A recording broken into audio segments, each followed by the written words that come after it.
This month's podcasts are sponsored by Aubergine Legal. Do you sometimes worry that your business isn't meeting all its legal compliance requirements and wonder if you're ticking all the legal boxes? Are you losing sleep worrying about a piece of legislation that you may or may not be complying with? Perhaps you need some help with your client contracts or your data protection compliance. Or maybe you're worried that your website doesn't have the right documents or legal notices in the right place. Perhaps you have a brand that you want to protect with a trademark. How about if you could outsource it all and eliminate all of your worries? If so, then get in touch with Aubergine Legal, a friendly commercial legal consultancy offering practical and clear commercial legal advice without the overwhelming legal jargon, taking the worry away and helping you to protect your business and minimise your risks. Aubergine offers a free 30-minute consultation if you have any questions or want to find out if they can help, and you can access this link and book your free 30-minute call via the link in the show notes. Welcome to the Bring Your Product Idea to Life podcast. This is the podcast for you if you're getting started selling products or if you'd like to create your own product to sell. I'm Vicky Weinberg, a product creation coach and Amazon expert. Every week I share friendly, practical advice as well as inspirational stories from small businesses. Let's get started. Hi, today on the podcast I've been speaking to Leslie Kenny. Leslie is the founder and CEO of Oxford Healthspan, an anti-aging supplement brand that contains spermidine, a potent organic compound that inhibits 6 of the 9 hallmarks of aging. She's also a co-founder of Oxford Longevity, which brings together scientific experts to discuss the latest breakthroughs in health and aging by providing free public health webinars. I had a really interesting conversation, that's all my conversations are, with Leslie.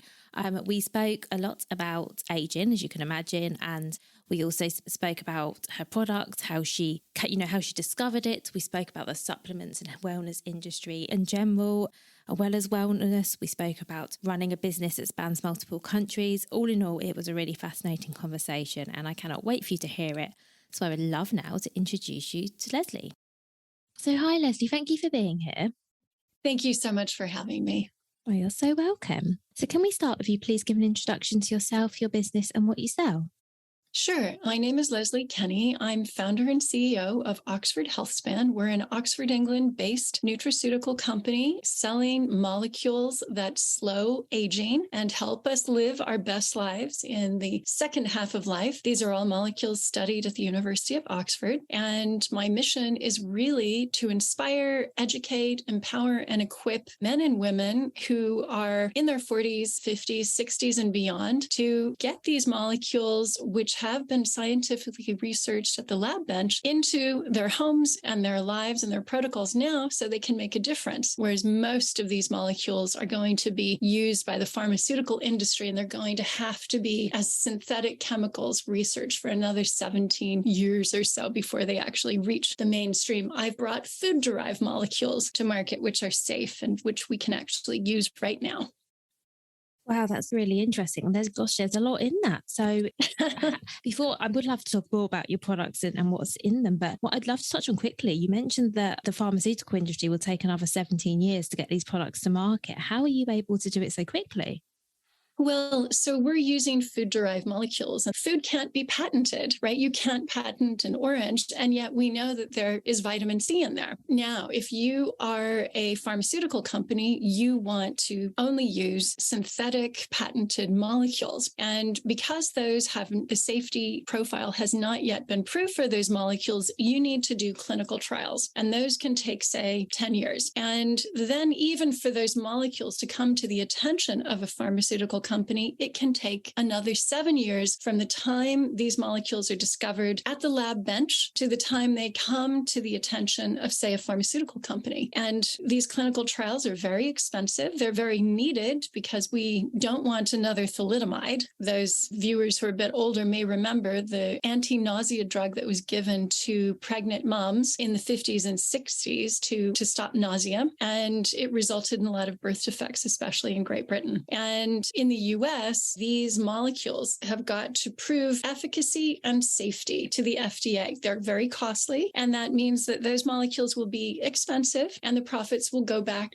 to the pharmaceutical companies that sponsor those trials, that makes sense. They put the money up for the R&D, but it does mean that there's a disconnect from the time we learn about the value of a molecule to the time it gets into the hands of the everyday person. It can be 17 years. That's the average. And as a patient, I remembered researching for my own diseases, which were rheumatoid arthritis, lupus, and Hashimoto's. What are the things that I can do to actually make a dent in these illnesses? And some of them were in foods. So things like curcumin in turmeric or omega-3 fish oils. And so these are the types of things that we want to really make available to people. And we also want them to know that they are of the highest quality standard, because supplements are an unregulated industry. It is a bit of the Wild West out there. Thank you so much for explaining all of that. And I'm sorry to ask you to jump into all that detail first. No, I just found fine. that when you mentioned that, I just thought that is really interesting. But it's also scary to think about how synthetic a lot of the supplements we have might be then. Well, yes, the vast majority of supplements in the market come from China and India, because those are very low-cost countries in which to manufacture. That does not mean that they are not good. Obviously, synthetic vitamin C or ascorbic acid, it has been shown to be proven useful. And many of those will be perfectly fine. But for new molecules that we don't know anything about, how they actually interact with our biology over a longer period of time, that is something that would concern me as a patient. And I would like to then make use of where they occur naturally in high amounts in nature. And I remember having a conversation with someone at the university spin-out group who said, oh, well, that's not interesting because there's no patent to protect it. And I said, I'm a patient, and I think it's interesting to me if it's going to make a meaningful difference in my life and with my condition. So one of the things that the molecules that we've brought to market so far do is they're both anti-inflammatories. I think we can all understand that. Omega-3 is an anti-inflammatory. Curcumin in turmeric is an anti-inflammatory, but they also trigger something called autophagy. And that comes from the Greek auto, self, and phagy, which means eating. And it's literally a process of recycling and renewal that our cells can do on their own. It's kind of like your oven can clean itself if you press a little button. And when we're young, that process of autophagy works really well because we have a certain molecule that we produce in our tissues and in our gut biome in high quantities. And that molecule has a really strange name. Don't be put off by it. It's called spermidine. And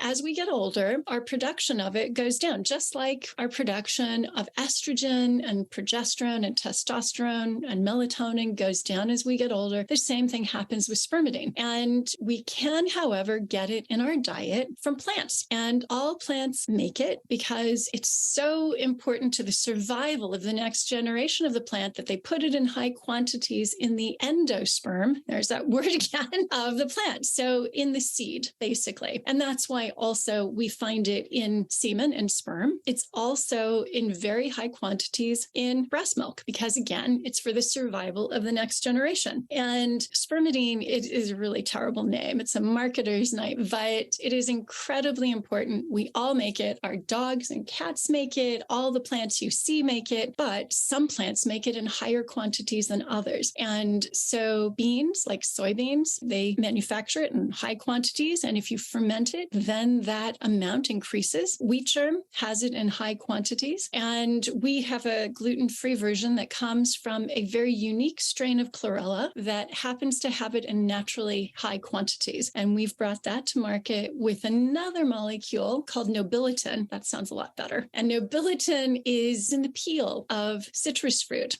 So things like bergamot, which we have in Earl Grey tea. But we get ours from Okinawa, where it is in the peel of an Okinawan lime that has been used for hundreds of years in a longevity elixir in traditional Japanese Kenpo medicine. We didn't know why it worked in that formulation, but now we do because we have identified nobilitin. So those are the products that we've brought to market so far. They trigger autophagy and they're anti-inflammatory. So they'll help slow down 9 of the 12 hallmarks of aging.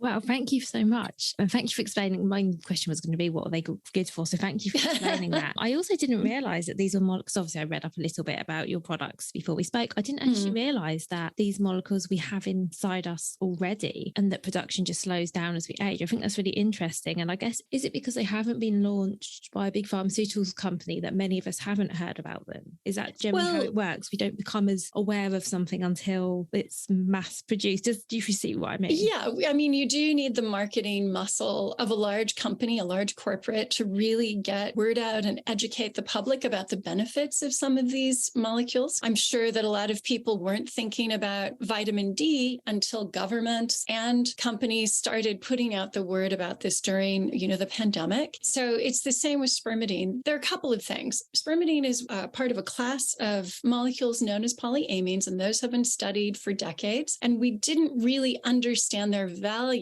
until 2016, when the Nobel Prize in Medicine or Physiology was granted to a Japanese scientist for explaining the mechanism of action of autophagy. And we suddenly realized, oh, actually, the body has this amazing innate wisdom to heal itself. The cells can actually make themselves new again. And then the fact that spermidine triggered autophagy became a big deal. But before that time, nobody thought very much about it. And as a result of all of this attention to autophagy, spermidine has moved more into the limelight. But also, since 2013, this idea that there are different pathways down which we age has become more visible. So I think we've all heard about stem cells and the importance of them. And some of them might have heard about telomeres, which are the end caps of our chromosomes. So they allow our DNA for cells to replicate again and again. And maybe some of us have heard about mitochondrial dysfunction. And each one of those is a hallmark of aging. When our telomeres get shorter, when our stem cells stop functioning properly, when mitochondria don't work so well. And there are an additional 9 hallmarks of aging. Things like inflammation, gut dysbiosis, or microbiome imbalance, and poor autophagy. And spermidine happens to inhibit 9 of the 12. So that has actually been shown by scientists, and we're sort of waiting to see if they actually help with the other 3. But because there's a lot of crosstalk between these hallmarks, if spermidine can do the heavy lifting with 9, it gives your body a bit of a rest so it can deal with the other 3, if you see what I mean. Yeah, I do see what you mean. The reason for asking the question, I was just reflecting on the fact that it does feel like a shame that we as consumers become aware that we need to have a certain vitamin or molecule, whatever it is. Often we're then getting the synthetic version. That's what I was reflecting on, that because by the time we find out that we need it. Yeah, do you know what I mean? I just think that is a shame, isn't it? Yeah, from a consumer, that I guess that there is any option once you become aware of something to look at where it's sourced and look at where it comes from. Yeah, I think that's right. And, we saw this happen with coffee. Previously, people didn't think very much about sort of how clean their coffee was or pure it was. They weren't thinking about mycotoxins in it or whether or not it was moldy. And over the last few years, I've seen more emphasis on cleanliness, purity, adhering to high standards, testing beforehand. I see more consumers buying organic or wanting to purchase things locally. And so they are becoming more discerning, right? And I think women in particular, because many of us have families for whom we end up being the main grocery purchasers for, or many of us do at least half the household burden. We want to put what's best for our family on the table. And we do become discerning. We do educate ourselves because it's not just for us. We want good stuff for our families. What's great about spermidine is you don't have to take it as a supplement. You can just get it in your diet. The only issue is that in Great Britain and in the United States, we simply don't get enough. So if you look at, say, the traditional diet in Okinawa, which is an island off the southern coast of Japan and one of the so-called longevity blue zones, they actually get huge amounts of spermidine in their diet a day, around 50 milligrams or more. Here in Great Britain and in the United States, we get 8 milligrams from our daily diet on average. It's not very much. And that's why just having a bit of a top up and having a standardized dose that you know you will get every day in the form of a supplement is helpful. And that's essentially what we're doing. And then in one of our products, we include a prebiotic to help your gut biome's own innate ability to produce this substance. It helps potentiate that. So, that's a whole nother thing. So many of us have been exposed to broad spectrum antibiotics that we've killed off the bad bugs, but we've also killed off some of the good bugs in the process. And what that particular product, Primadine Original, is to do, it has a prebiotic really to help bring that production back online again. So work with the body. Thank you, Leslie. And you touched on this briefly before, but what was it that inspired you to create your own supplements brand? Because it seems to me like a huge undertaking.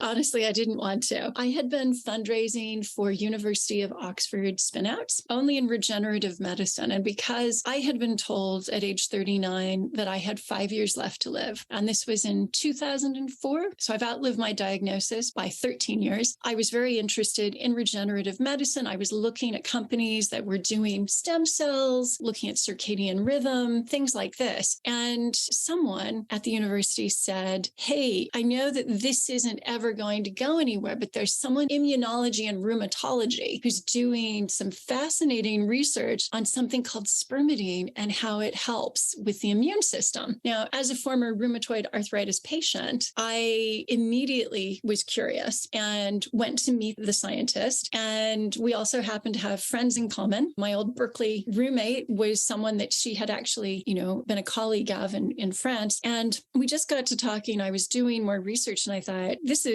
an amazing molecule. It is ubiquitous in the plant kingdom, in mammals, us humans. If it is in sperm and it is in breast milk in high quantities, it has got to be important to human life. Why is it that babies have such high quantities of it? So I did some more digging and I just thought this is really too good to be true because it was good for cognition in humans. They had done those trials. The animal studies showed just really fantastic results. I won't go through those things because I don't want to be making any claims here, but it's definitely correlated with longer health span and lifespan. And I said to the fellow at the university, spin out arm, hey, I think this is fantastic. Would you guys fund me? And he said, no, I mean, it's a great molecule, but there's no patent behind it. And we only fund things that have patents behind them. And I said, I don't know. Coca-Cola doesn't have a patent. And Elon Musk says he hates patents because you've got to hire an army of patent attorneys to defend them. Have you ever heard of a brand? I mean, Oxford kind of has some name brand appeal overseas. People have actually heard of the name Oxford before.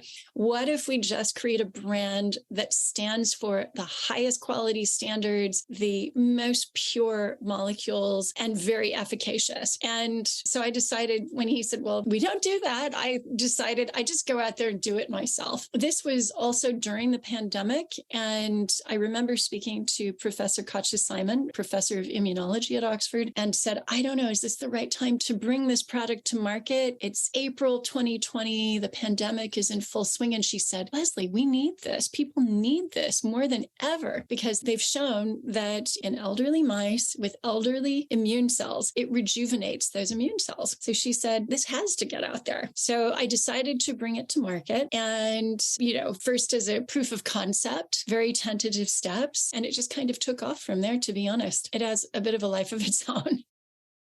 Thank you. So how many years did it take to get the product to market?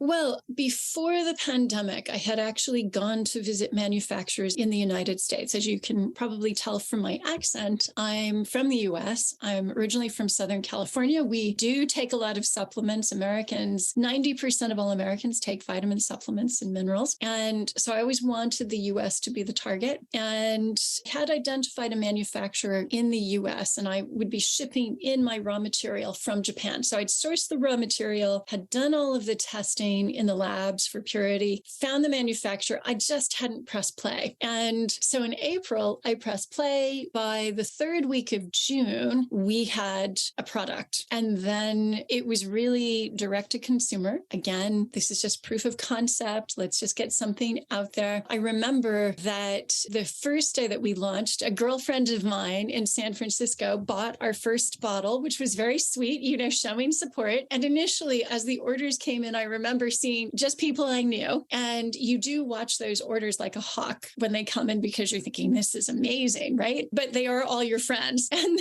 then I do remember that time when the names started coming in and I thought, I have no idea who any of these people are. That's exciting, isn't it? The first order from someone you don't know. Yeah, really exactly. Exciting. It really is. And I remember when Carol Vorderman, the broadcaster, started following us, and she's very, very open and public about the fact that she loves our supplement and takes it herself and has done for, the last sort of 2 years. And I didn't recognize the name. When she started to follow us, our head of marketing said, hey, do you know who this person is? And it was, could see Carol Vorderman. And I said, oh, we should offer her some free product, to try. And we offered it to her and she said, oh, thanks, but you don't need to do that because I'm already on it and I love it. And I thought, how did that happen? But she hadn't used that name to buy the product. So as a result, I didn't know. And that was kind of serendipitous. And I sort of felt at that point, okay, now we're on to something, right? Oh, that's amazing. And did you launch in the UK and the US at the same time? Well, that's the beauty of Shopify, right? We are a Shopify platform company, and you can, if you happen to have a third-party logistics provider in the countries where, the internet goes everywhere. If you have a logistics provider there to deliver the product and store the product in a warehouse, you can go to market there very easily. So we worked with a third-party logistics company that happened to have a warehouse in the UK and several in the US. And so it was actually very easy to do that. Amazing. I'm just wondering, is there any difference between how you can talk about your product in either country or market? Yes, there is. Different market, isn't it? There is. So in the UK, we manufacture in the UK specifically for the UK market because there are rules and regulations that are different. There are some more tests that you need to do on purity and safety. We actually run those in the US as well. So we sort of adhere to British and European standards in the US as well. But the labels need to be done differently. And so you do need to know. So yes, our manufacturer here does work with us to make sure that the label is up to spec. And we also manufacture in the EU for exactly the same reasons. Because of the different regulations, we have a totally different label, again, to meet those local regulations. That's really interesting. Thank you. And am I right in thinking that in the UK, the requirements are much stricter than in many other places? I think actually Canada has the highest standards, to be really honest. Yeah. I'd say Canada toughest, possibly in the world. Then after that, I'd say the EU and Britain. And I believe we are not part of the EU, but the rules and regulations that we still have, I believe, are EU rules. And those are strict. And Japan maybe after that. So I just wonder. That's really interesting. Thank you. Because I imagine that you've made it sound so straightforward. It sounds like an absolute minefield, creating what's essentially the same product, but to sell globally. Yeah, we did smaller batches for the UK and the EU. Again, we were just trialing it and seeing, would this actually fly? That was very time consuming. The EU and UK were time consuming, but we're a British company. And therefore, we really wanted to be in the home market. But Brits are not as open to the idea of supplements as the Americans are. And not all of them have the same idea about healthcare that Americans do. I think because of the fact that healthcare is free here, there are some people who believe that it is up to the NHS to take care of their healthcare. But I think we've seen with the pandemic that we do need to take some personal responsibility. So I think that's changing. Whereas in the United States, if you don't have insurance, it's all up to you. The buck stops with you. And so there are a lot of people who are very incented to stay healthy and to take preventative measures so that they don't have to pick up the pieces when things fall apart later. Whereas here, the NHS is kind of there to pick up the pieces, as it were. That really makes sense. And I guess, was it, I don't want to say harder, but was it different selling the product in the UK and making people aware of it and the benefits? Was that a different job too in the US, say, where people, as you say, take a lot of supplements anyway? And I don't want to say more educated, but possibly a bit more informed about some of the things you can take to stay healthy. Yeah, I think there's more interest in the US than any of the Western markets. Like I said, 90% of the population takes supplements. That's huge if you think about it, children taking supplements, right? So the habit starts early. And I remember as a 5-year-old taking, Flintstone supplements, right? Chewables. But one thing that I encountered was around the idea of slowing aging. So if you mention this to baby boomers in the United States, they will say, fantastic. I like the idea of that. And they're very keen to explore the possibility of slowing aging, really looking at each of those 12 pathways down which we age, like inflammation, gut dysbiosis, lack of autophagy, poor stem cell function, and saying, okay, what do I do to help that or stop that? Here in the UK, I remember early on, I had people say, and perhaps it's just Oxford, why do you want to stop aging? Stiff upper lip, that is inevitable. It's foolish to think that we can stop aging. And also that's unethical to stop aging. So it was quite a learning experience there. For me, on the issue of the ethics of slowing aging, it has nothing to do with living 200 or never dying. It's not at all about that. I'm an older mother. I gave birth to my youngest daughter at age 43. She was my first biological birth. I adopted my first daughter, and I had done 5 IVFs and donor eggs and, had basically thrown in the towel on having a biological child. When I had her at 43, my first thought was, I have to live a long time, but I have to live healthily. So for me, Healthspan is about being around for my children and their families and really being able to not be a burden to them or to society, but being healthy enough to also give back. And so my argument on extending Healthspan is I just want people to be healthier, take some pressure off the NHS, have people be vital and vibrant as they get older so they can contribute and really so they can do things like I'm doing, start a business. I started my business. I was already 55 when I started. This is not normally a time when you think, okay, let's go for a startup and commit to working long hours and on the weekend. But I have the energy to do it. And I'd love everybody else to have that too. That's great. Thank you. And I agree with you. I mean, for me, one thing I take really seriously, and I think, like you say, perhaps more since becoming a mother, is I want to be healthy as long as possible. I don't think it's necessarily about living as long as possible. Yes. But for the years I am alive, I want to be healthy and active and be able to move my body in whatever way you can. But you know what I mean? Exactly. I want to feel independence. Good. Yeah. And I feel like that's becoming something that more and more people are aware of and talking about, which I think is good. Yeah, exactly. We all want to know who our family members are, have our cognitive abilities so that we can, use the phone, walk down the street and not get lost, right? Go to the grocery store and not think, now, why did I come here? Or where are my car keys? Things like this. We want that functionality and we want mobility and independence and not to be a burden. For me, if I could, ideally, everything would stop all at once and I would live vitally with all my faculties, with my mobility until the very last minute, and then it would just stop. I agree. That's exactly what I would like. And also, am I right in thinking, Leslie, that you split your time between the UK and the US, like physically at the moment? There are times of the year when I travel a lot and I'm not in the US probably as much as I ought to be. My girls are still here in the UK. My eldest is A-Level year, so it's a very important year, right? And my youngest will start her GCSE program next year. So I do need to be in Britain, but the US is the market and I'm very attuned to it. I have folks in the US and in the US time zone, and I am up, unfortunately, later than I should be because, of that orientation. But actually, at the moment, I'm able to do quite a lot being based in Britain. And I think that's also something for anyone who wants to do business in Britain and export to the US or have a business in the US. It's possible. You can get a manufacturer in the US, but run it from Britain. And it's a lovely country to live in and work in, I think.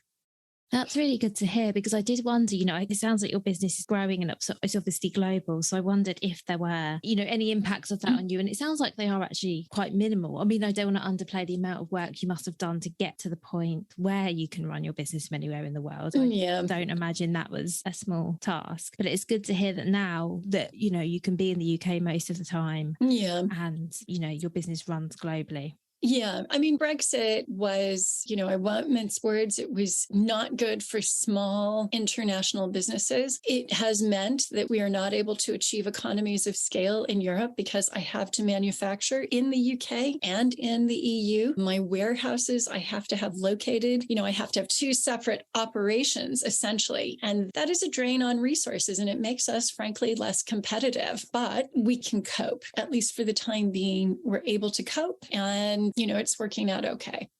That's good to hear. So I have one final question, Leslie, which I ask everyone who comes on. What would your number one piece of advice be for other product creators or aspiring product creators?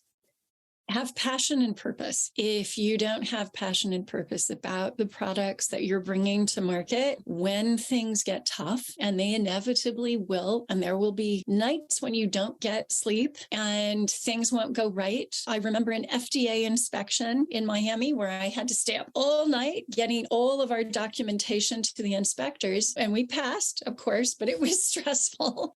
You have to really believe in what you're doing so that you can bring it. You have to bring it every single day. There will be days when things don't go your way, and you still have got to say, no, I believe in this 110%. And that, I think, when you're also talking to retailers and to partners and to podcasters like you or to the press, they can sense it. Does this person really walk their talk? Do they live and breathe this? Do they love it? Would they recommend it to their mother, their father, their sister, their daughter, in our case, even our dogs? Yes. You have got to have that belief and be mission driven.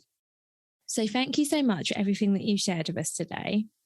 You're so welcome. And thank you very much for letting me have a chat with you and sharing my story with other entrepreneurs. And I hope if they go away with one thing, it's that it's never too late. And if you're 55 or older, this is what I call the new prime of life, and just get on with it. You'll be surprised at what you can achieve. I think that's really inspiring. Thank you. You're so welcome.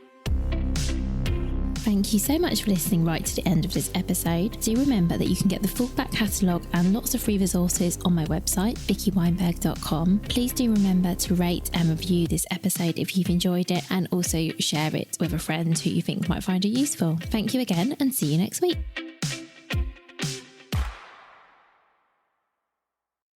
If you've been inspired to start a podcast in 2024, I really recommend my podcast host, Captivate. Captivate were my top pick when I started podcasting 4 years ago because of how easy it was for a complete novice like me to get started. I've stuck with them for the last 4 years because Captivate is still really simple to use. They keep adding great new features like the ability to share ads like these, and they've just been really reliable. So when you're ready to start your own podcast, you can use the link in the show notes and get a free 7-day trial with Captivate.